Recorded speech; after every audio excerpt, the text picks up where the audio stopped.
seja, o INSS concedeu uma aposentadoria para o segurado com um determinado tempo de contribuição.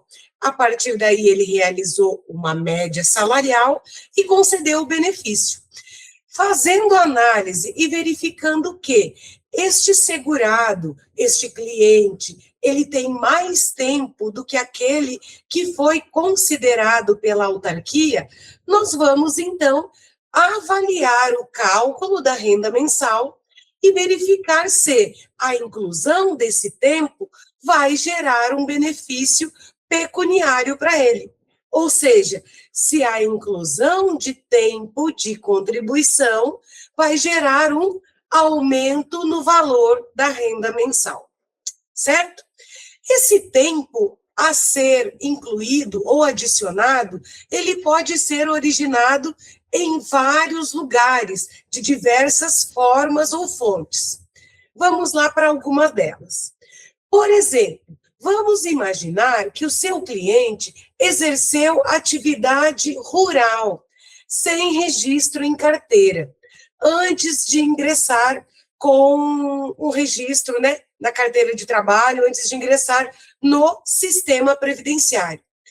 Então, a gente faz a análise do processo administrativo e verifica qual tempo de serviço ou tempo de contribuição foi considerado na análise contributiva daquele segurado. Analisando, então, esse tempo, nós vamos refazer a contagem de contribuição dele. Esse tempo pode ser rural, esse tempo pode ser especial, esse tempo pode ser um vínculo reconhecido através de ação trabalhista, por exemplo.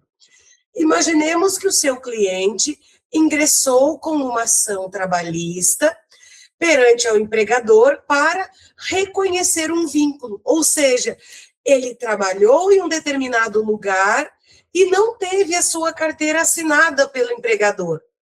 Então, o que ele fez? Ele foi até a Justiça do Trabalho, comprovou esse vínculo e teve, então, esse contrato reconhecido e as contribuições previdenciárias devidamente realizadas. Então, é um tempo que será acrescentado ao tempo computado no momento da concessão do benefício. Pode ser que este cliente tenha um registro em carteira de trabalho, mas, por algum motivo, que não vem ao caso agora, não consta no CNIS, não consta do extrato previdenciário este vínculo, este contrato de trabalho. Então, nós vamos recalcular o tempo, verificar o tempo total e, com base nisso, a gente recalcula o valor da renda mensal inicial. O tempo de contribuição é apenas um dos fatores que influencia no valor da renda mensal inicial, certo? Então, nós temos vários outros fatores que interferem nesta análise, no cálculo da renda inicial, que podem interferir e ensejar a revisão de um benefício previdenciário. Então, vamos lá.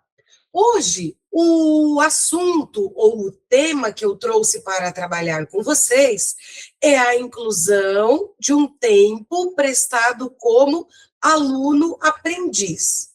Então, a legislação, ela ampara o reconhecimento desse período como se fosse um tempo de contribuição. Existem algumas condições para que esse tempo de aluno-aprendiz seja devidamente reconhecido pelo INSS e averbado como tempo incluído nessa contagem de tempo de contribuição. Para que você entenda um pouco mais especificamente sobre a averbação desse tempo, ou seja, o aspecto mais jurídico deste assunto, eu vou sugerir alguns temas. Além da leitura dos artigos 135, 136 e 137 da Instrução Normativa 128, vale a pena você dar uma olhadinha na súmula número 96 do Tribunal de Contas da União, a súmula número 18 da TNU, a Turma Nacional de Uniformização dos Juizados, né? E também o tema número 216 da TNU. Então, essas informações que eu trouxe é para que você, na condição de advogado, por exemplo, possa analisar a viabilidade do reconhecimento desse tempo, ok? Nesta aula, o nosso objetivo é tratar do cálculo da revisão. Então, partindo do pressuposto que todos nós aqui somos contadores, muito embora você seja um advogado que queira aprender cálculo, qual que é o meu convite aqui?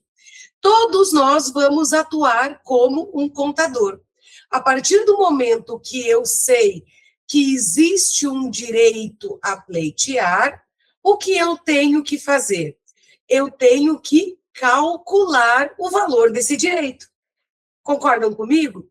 Então, na condição de contadora, como chega o trabalho para mim? Como chega a análise para mim?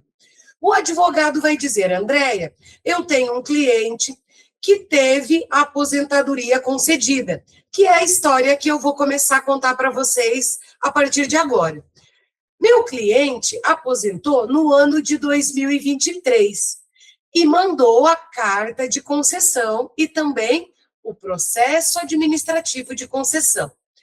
Na ocasião, não foi reconhecido um período em que o meu cliente foi aluno-aprendiz e me mandou a documentação que ele vai utilizar para comprovar.